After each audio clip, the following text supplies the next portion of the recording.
Hello everybody and welcome to a Minecraft video. I haven't made one of these in a long time, but I thought I was watching some of my old videos and I came upon a really old video from like 2000 and I'm not sure when, it's like 5 years old, 2014 maybe, and one of the things that it had was some redstone stuff, and I've been watching a lot of Seth Bling, Mumbo Jumbo, redstone kind of YouTubers. And it made me think that maybe I can try and do it a little bit better. Like, I don't have any redstone knowledge. This is all stuff I've taught myself over the last day just to try and get this to work. But essentially, it works on the fact that when you enchant a glass pane or an object that has a transparent thing when you're holding it, so as you can see, the pane is kind of not fully visible. Like if I get a glass pane that's just normal glass, you can see that the blocks are actually just straight see-through, whereas this is like slightly grey. If I get one that's not enchanted, grey, you can see that it's not completely see-through like the glasses. Anyway, so it works on the basis that when you throw a glass pane down onto the ground, as you can see it doesn't work if you're just holding, but if you throw it onto the ground, you can look through pouring water, so moving water, glass blocks and glass panes. So as you can see in the background there, I've got 2 bits of fire on netherrack, and if you see in the opposite side of this room, you'd see some observers and some netherrack. And if we chuck this back down, you can see the code, a security code sort of deal for this room. It's 2 fires on the left and nothing on the right. So if I go here, we light this one and we light this one, what we should be seeing is these 2 blocks will pop up saying that it's been successful. And then this lava will fall apart and give you a nice little walkway to our lovely diamond room. Now, I haven't really kitted out this room. One, because all this was enough redstone on my mind and I don't really want to learn how to make piston doors as well. And I'm sure there's plenty of tutorials on how to do that anyway. And then, to seal up everything, once you've got access to your diamond room, you press this button. This will give you tons of time to clear out. And then the lava will cascade back down. These blocks will reset, so the code has gone back to normal.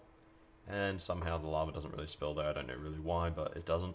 So this is all pretty self-contained. Now, obviously, there's no redstone showing in this room. I've kept the floor open, and I have not really done a very good job of simplifying this. I'm sure it could be done, but really this was just a mess to try and get it to work, to be honest. And equally, the back, like just to get the piston to work as well. These are some of the stuff that I had to go over while I was learning. This is like stuff that I didn't even know, like a signal getting powered through a redstone torch on the back of a block will be negative, and then this was really useful. This ended up being really useful the entire time. If I grab a torch, you can see that the signal stays on for a long period of time, which I used for buttons and observers because they don't have a long enough pulse. I didn't end up using this, but as you can see, whoop, god damn it. As you can see, it doesn't get powered through this vertically, but on glowstone it can. Didn't end up using that. I was trying to. This is a piston clock that's toggleable. Well, that's like a redstone output clock that's on a toggle, which I didn't end up using either. And then this I did use for the very end, which is an AND gate, which requires all 3 to be on to get, on to get an output. And if any of them are off, no output. This was a simplified one, and then this was all the testing I had to do to make sure that the dropping of water would work. So let me show you what happens if you put in the failed code. So say a failed code would be accessing this right side, you fall to your death down here into the pit of lava, and the water washes away your incorrect code in case the next person comes in and makes the same mistake. So I may as well start going through how the redstone actually works. These 2 blocks I've color coded, so this is the red one, this is the blue one. So if we light this one, I think it's the red one. Yep, it's the red one. So let me just drop it back down so we're in the correct state of just off, everything off. Yep. So these are red, blue is in the middle, which is for that other side, and then the yellow is for when you do it wrong. That's what I've color coded this as. And then green is, this is for the final output, this is the AND gate. And then this is to control the water, which gets pulled out. These pistons retract, they're like negative. They'll retract and drop water down to extinguish the fire. So, it's actually quite simple. I've tried to pack it in a way that would work, like to go underground. It kind of, like if I mirrored this sort of length, which would kind of look okay, I could actually fit this redstone in there, except for a little bit of this, but I could always just drop this down one layer. So I think I probably could fit this in its current state all underground.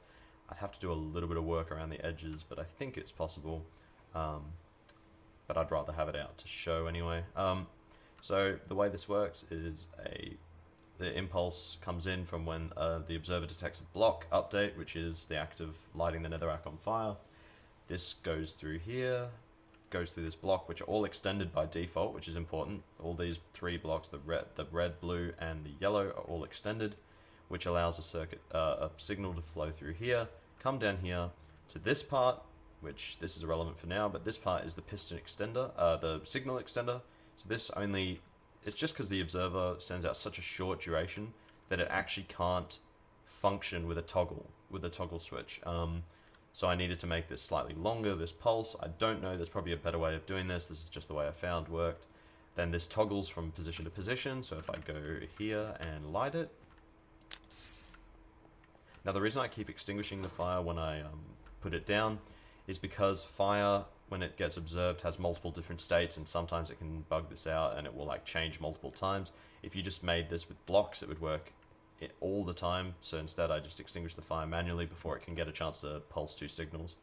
So now you can see that this is in the on state. This torch gets lit through, signal runs along here, comes up here, and then to here, and this just shows that the block is on, so this is just to tell it's on, and then this comes through to here, AND gate, and now we have 2 of 3 successful conditions for this signal to go out. So now if I go light the other one, this block will rise up after a while, and now you can see the signal's on because all 3 conditions of this AND gate are met, and the condition and the trail goes down there. I'll show you the blue, but it is just the same, except we go underground here, we come to here, it's the exact same setup with the signal extender, this time a lot more compact directly into this toggle switch. You can see the switch is on, runs up, piston extended, and into the AND gate.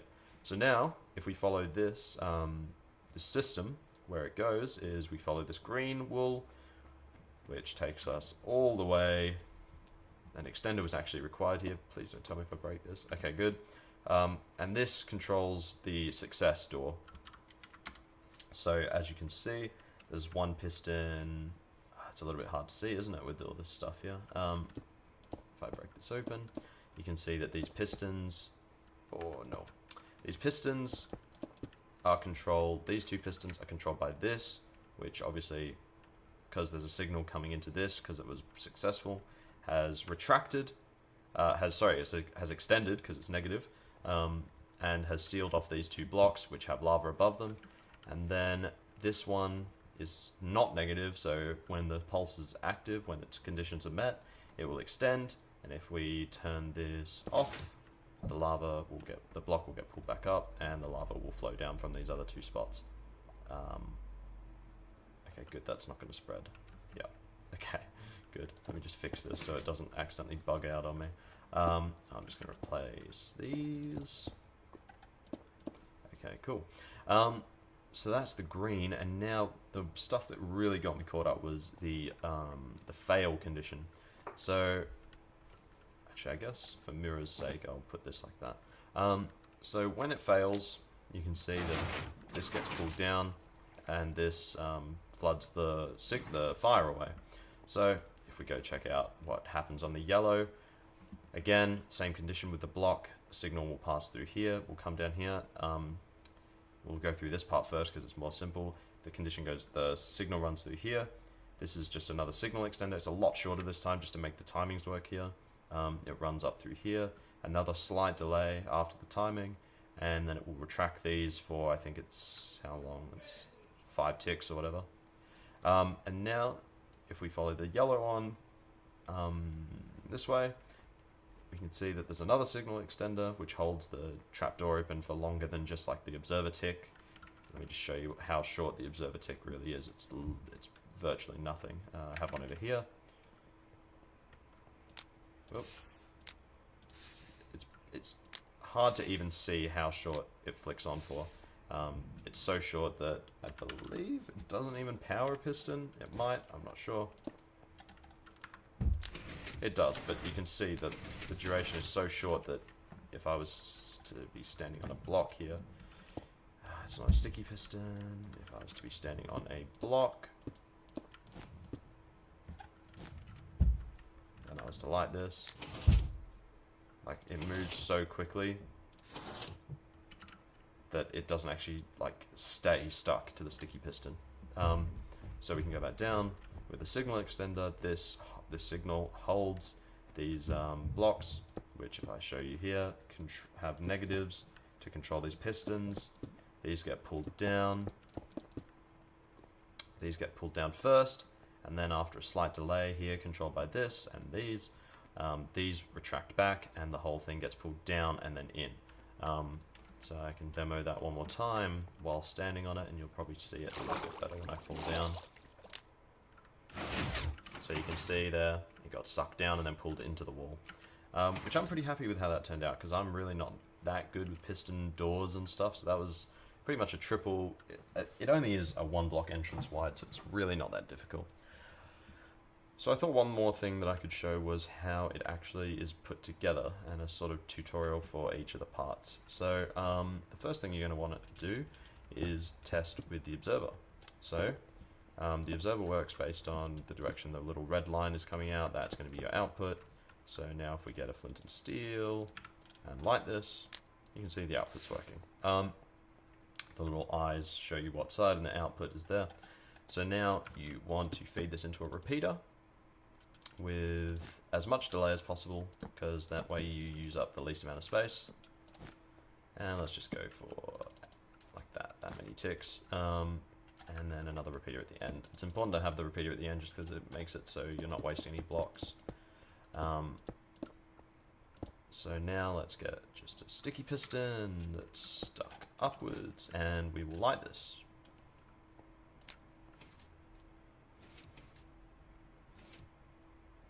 So as you can see, what I was saying with the the fire can be a little bit finicky. It almost like double activates. It almost always double activates. See, that time it didn't. But there you go. So that pulse is a lot longer than just the instant little flick that the observer normally has. So if I just have this out here, you can see a comparison between the two. I don't even think it will stick to the piston. Yeah. So quite a massive difference. And then building on from that, so let's imagine that this output is continued over here, just so for ease of sake of lining these up. Then what you're going to want to do is you're going to want to build like this, 3 long, then up like that, redstone all the way along here,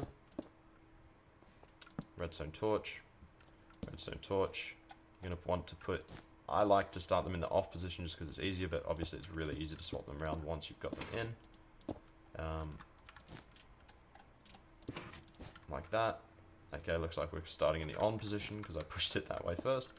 And anyway, so it's like that. So now this is pretty much entirely set up. This will toggle based on whether or not you have an input going into here. But so to have it actually have an output, you want to put that like that, and then like that. And that is on. And then if we quickly do a little toggle, it goes off. So that is pretty much how you set up these two components, which allows you to build pretty much this entire thing. This entire thing is based off on and off from a pulse and extenders, because the entire thing really revolves around that, and then an AND gate and piston extending sort of blocks to hold things in. This took a lot of time, but I think it's worth it. Redstone's a lot of fun, even when you don't understand it. Yeah, thanks for watching. I hope you got something out of this and maybe can build something related to this with any of the methods that I showed in this video. Alright, thanks for watching. Bye.